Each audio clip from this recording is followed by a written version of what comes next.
Hello दोस्तों, स्वागत है आपका how to learn YouTube channel में। दोस्तों, इससे पहले हमने एक वीडियो बनाई थी जिनको टेंस के बारे में कुछ नहीं पता, ठीक है, वो लोग इस वीडियो को देखें। और इसका जो है उस वीडियो का ये पार्ट 2 है, ठीक है, यहाँ पर मैं लिख देता हूँ पार्ट 2 है ये। अगर आपने वह वीडियो नहीं देखा है तो पहले आप उस वीडियो को देख लीजिए, उसके बाद आपको ये टॉपिक समझ में आएगा, ठीक है। इस वीडियो को यहाँ पर पॉज कर दीजिए। दोस्तों, इस वीडियो में हम पढ़ेंगे use of is are am का प्रयोग, ठीक है, कि कैसे हम प्रेजेंट टेंस में इज आर एम का यूज करते हैं, ठीक है। दोस्तों, यहाँ पर हम लिख देते हैं प्रेजेंट टेंस, ठीक, PRESENT, प्रेजेंट टेंस, ठीक है। यानी कि हम प्रेजेंट टेंस में कैसे इज आर और एम का यूज करते हैं। सबसे पहले पहचान की बात करते हैं, तो इसमें पहचान कैसे करी जा सकती है कि इस टेंस में हम इस वाक्य में इज आर एम का प्रयोग कर देंगे, ठीक है, करेंगे। तो पहचान की बात यह है दोस्तों, पहचान में इसमें यह है, इसमें आपको क्रिया नहीं दिया रहेगा, इस प्रकार के वाक्यों में आपको क्रिया नहीं मिलेगा।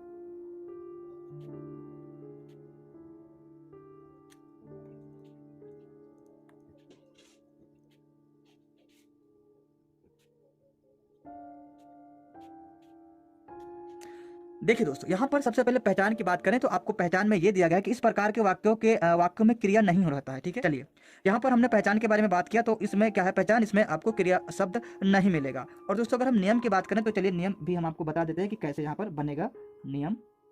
ये लीजिए नियम में दोस्तों ये है कि एक वचनकर्ता के साथ आपको इज का प्रयोग करना है, बहुवचनकर्ता के साथ आपको आर का प्रयोग करना है, ठीक है। यानी कि यहाँ पर हम एक वचन लिख देते हैं, एक।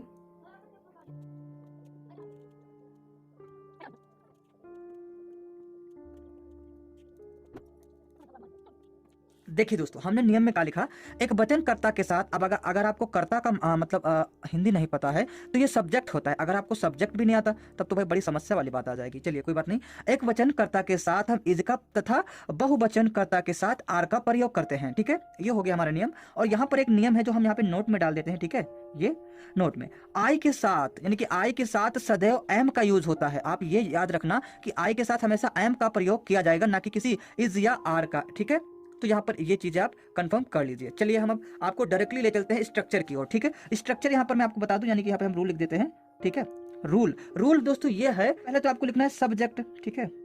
सब्जेक्ट हमने लिख दिया, सब्जेक्ट, ठीक है। उसके बाद दोस्तों यहाँ पर हम लिखेंगे इज या आर या आई एम, यानी कि तीनों में से किसी एक का यूज। उसके बाद लिखेंगे यहाँ पे हम ऑब्जेक्ट, और प्लस में यहाँ पे लिख देंगे लास्ट में टाइम। टाइम जो भी रहेगा दोस्तों हम सबसे लास्ट में लिखते हैं, ये चीज आप ध्यान रखना, ठीक है। सब्जेक्ट को आपको यहाँ पर मैं लिख दूं फिर से, सब्जेक्ट आपको दिखाई नहीं दे रहा होगा। अगर आपको वीडियो का जो क्वालिटी वो थोड़ा लो नजर आ रहा है तो आप वीडियो की क्वालिटी को बढ़ा लीजिए, क्योंकि यहाँ पर मतलब थोड़ा आपको धुंधला दिखाई दे रहा होगा अक्षर, ठीक है। तो वो चीजें आप ध्यान में रखना। यहाँ पर दोस्तों हम एग्जाम्पल की बात करते हैं। जैसे मैं कोई भी एग्जाम्पल ले लेता हूँ, ठीक है।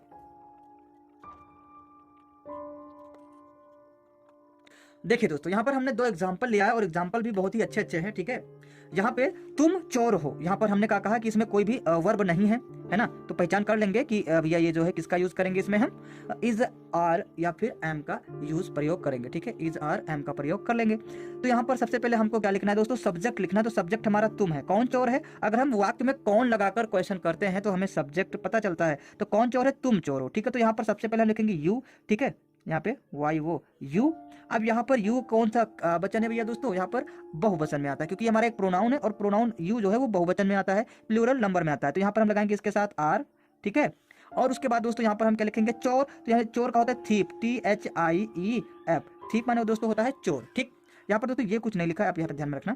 उसके बाद हमने लिखा सीता राम की पत्नी है। तो या कौन राम की पत्नी है ना, सीता। तो यहाँ पर हम सब्जेक्ट हमारा क्या हो गया, सीता, ठीक है। यहाँ पर हमने लिख दिया सीता।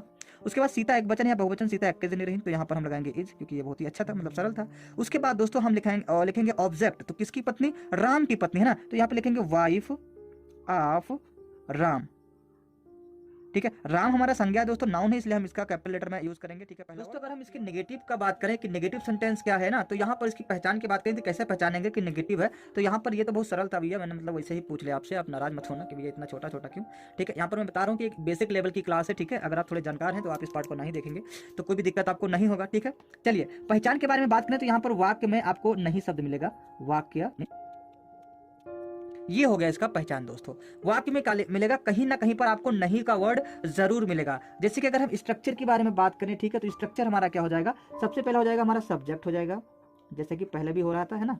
सब्जेक्ट लिखेंगे, प्लस में लिखेंगे इज या आर या एम, प्लस में नॉट लगाएंगे दोस्तों। उसके बाद हम यहाँ पर लिखेंगे ऑब्जेक्ट, वो भी मतलब क्या हो गया ऑब्जेक्ट। उसके बाद अगर टाइम आ गया तो टाइम भी हम लिख देंगे।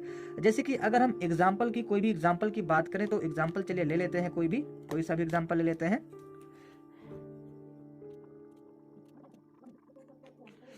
देखिए दोस्तों, यहाँ पर हमने एग्जाम्पल ले लिया है। एग्जाम्पल में कहा गया है कि हम आज बाजार में नहीं हैं, यानी कि यहाँ पर क्या आ गया, नहीं आ गया। इसका मतलब ये हुआ कि ये जो है वो नेगेटिव सेंटेंस है, ठीक है। तो यहाँ पर हम अपने स्ट्रक्चर के हिसाब से हमेशा जब भी हम टेंस बनाएंगे किसी का भी, तो यहाँ पर हम अपने स्ट्रक्चर पर एक बार जरूर ध्यान देंगे, नोटिस करेंगे, ठीक है। स्ट्रक्चर में क्या है दोस्तों, पहले सब्जेक्ट है, तो सबसे पहले हम सब्जेक्ट ढूंढेंगे इसमें। अगर आपको नहीं मालूम सब्जेक्ट क्या है तो आप कौन लगाकर इससे प्रश्न कर सकते हैं। इससे कौन आज बाजार में नहीं है, तो हम है नहीं है ना।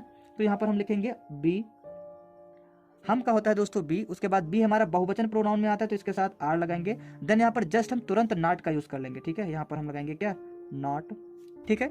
नॉट का यूज हमने कर लिया। अब क्या भैया, इन द बाजार, इन द मार्केट हो जाएगा, यानी कि यहाँ पर हो जाएगा इन मार्केट, मार्केट। दोस्तों लास्ट में आज आया तो यहाँ पर हमने कहा था अगर टाइम आएगा तो सबसे लास्ट में लिखा जाएगा, तो आज का हो जाएगा क्या, टुडे, ठीक है। चलिए कोई और दो चार जो है हम देख लेते हैं एग्जाम्पल ध्यान से, उसे आप लोग पहले करिएगा।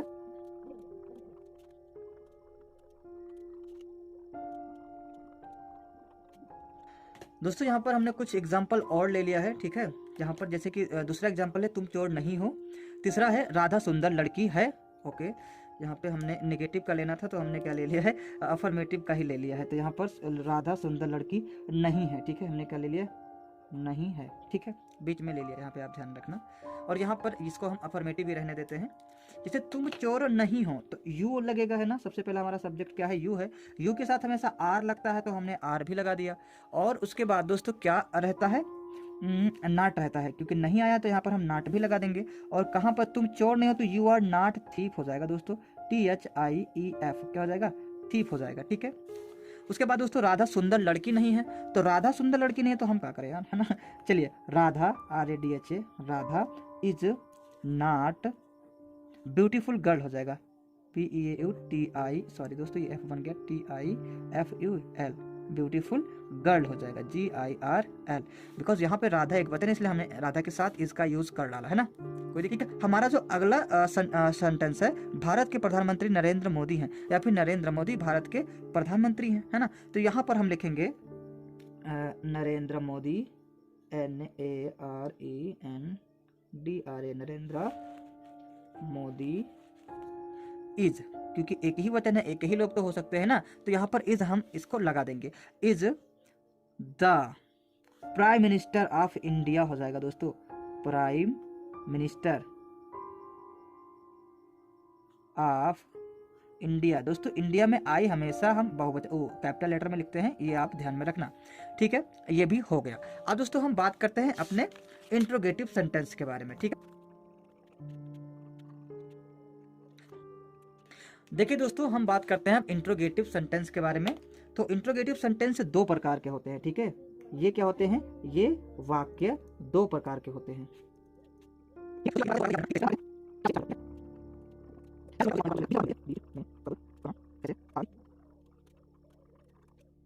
दोस्तों यहाँ पर मैं आपको बताना चाहूंगा, ये जो मतलब इंट्रोगेटिव सेंटेंस दो प्रकार के होते हैं, उसको एक तो कहते हैं एस नो टाइप, ठीक है, एस या नो टाइप, ठीक है दोस्तों। एक को कहते हैं एस नो टाइप और दूसरे को कहते हैं WH टाइप, ठीक है, WH टाइप, ठीक है। अब दोस्तों ये एस नो टाइप कैसा है, ये फिर WH टाइप कैसा है, यहाँ पर अगर पहले यानी कि वाक्य में पहले क्या आ गया, क्या से स्टार्ट है, तो हमारा वो हो जाएगा एस नो टाइप। जैसे मैंने कहा क्या हम बाजार में हैं, अगर हम जिस वाक्य का उत्तर यस या नो में दे सकते हैं उसको यस नो टाइप बोलेंगे। अगर हम किसी का उत्तर एस नो टाइप में ना दे पाए तो उसको हम WH टाइप कहेंगे। जैसे बीच में कब, कहाँ, क्यों, कैसे आदि शब्द आ गया। जैसे मैंने आपसे पूछा तुम बाजार में क्यों हो, ठीक है, तुम बाजार में क्यों हो, तो आप इसका उत्तर विस्तृत में देंगे, है ना। एस नो टाइप में तो आप दे नहीं सकते, इसलिए ये हो जाएगा WH टाइप। चलिए देखते हैं ये बनेगा कैसे, ठीक है। कुछ एग्जाम्पल लिखते हैं।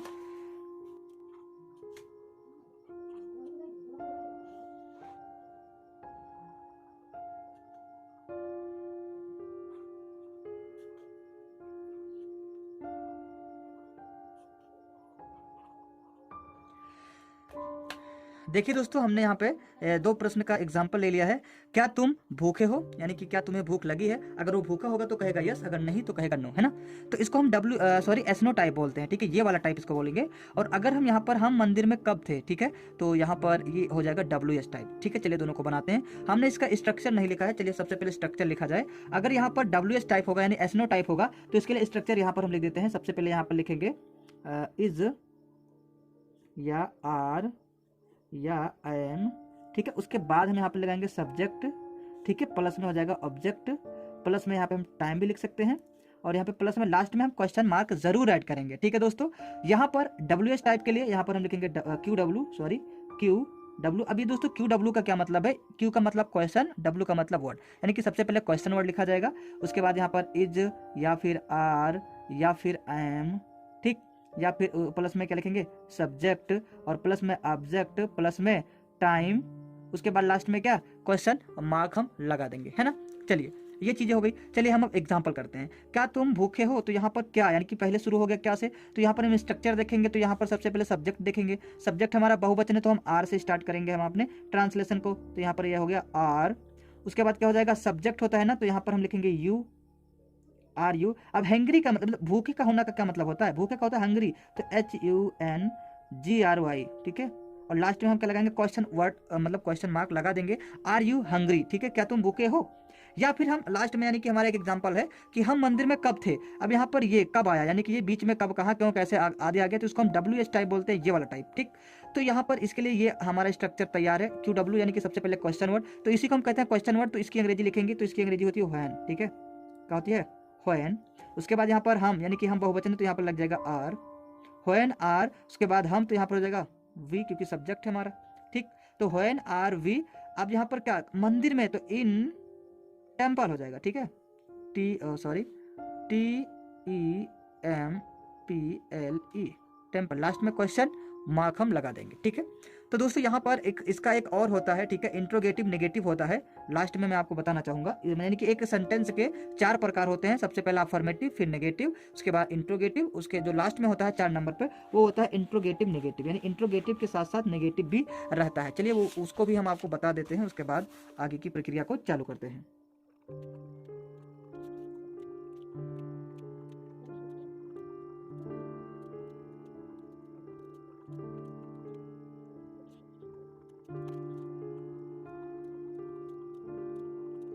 देखिए दोस्तों, यहाँ पर सबसे जो लास्ट है इंट्रोगेटिव नेगेटिव का, ठीक है, ये थोड़ा इंपॉर्टेंट होता है। यहाँ पर हम इंट्रोगेटिव नेगेटिव की बात आती है तो यहाँ पर सबसे पहले हम नियम के बारे में बात कर लें, ठीक है। नियम क्या होता है, नियम यह होता है कि सब्जेक्ट के बाद तुरंत क्या हम लगाएंगे, नॉट का प्रयोग कर लेंगे, ठीक है। सब्जेक्ट के बाद तुरंत नॉट का प्रयोग कर लेंगे, ये हो जाएगा हमारा इंट्रोगेटिव नेगेटिव, ठीक है। यहाँ पर जैसे लिखा क्या आप आज भूखे नहीं हो, यानी कि यहाँ पर इंट्रोगेटिव भी आ गया, यानी कि नेगेटिव भी आ गया, और यहाँ पर इंट्रोगेटिव भी आ गया, ठीक है। तो यानी कि नियम के अनुसार सबसे पहले हम लिखेंगे सब्जेक्ट। यहाँ पर हम आपको स्ट्रक्चर भी बना देते हैं। सब्जेक्ट लिखेंगे, सॉरी, यहाँ पे हम लिखेंगे पहले इज या आर या एम, ठीक है। ओ सॉरी यार, इज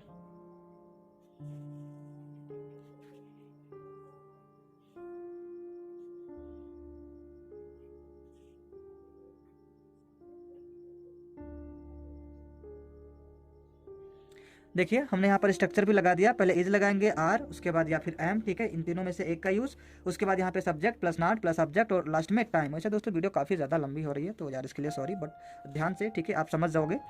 उसके बाद दोस्तों यहाँ पर हम लिखेंगे, अगर हम दूसरे नियम पर यानी कि बीच में कब, कहाँ, क्यों, कैसे आ गया, तो इसके लिए हम यहाँ पर QW लिखेंगे, ठीक है। बाकी सब यही वाला रूल हो जाएगा, ठीक है।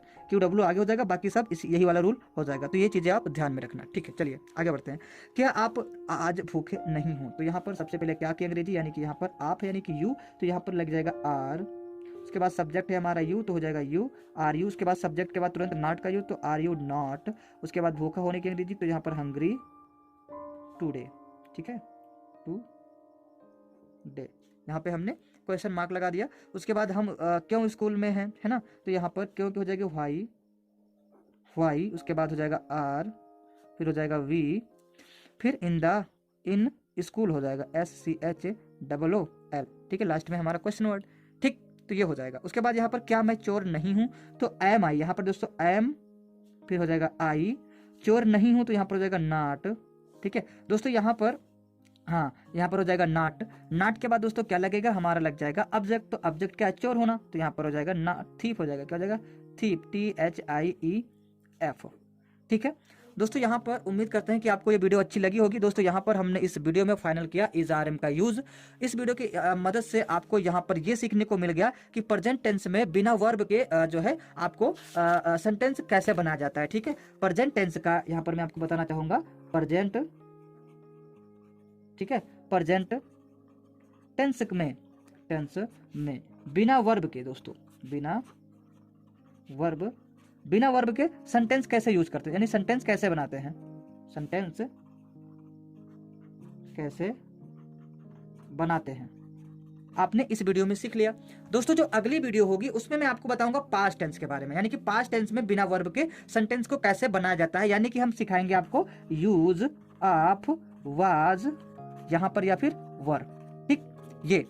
ठीक, ये होते हैं पास्ट टेंस में, यानी कि पास्ट टेंस में आते हैं बीते हुए कल में। तो मैं आपको इसको अगले वीडियो में समझाऊंगा। तब तक के लिए दोस्तों कीप वॉचिंग। और दोस्तों अगर वीडियो आपको अच्छी लगे तो शेयर करो ताकि और लोग भी जान पाए।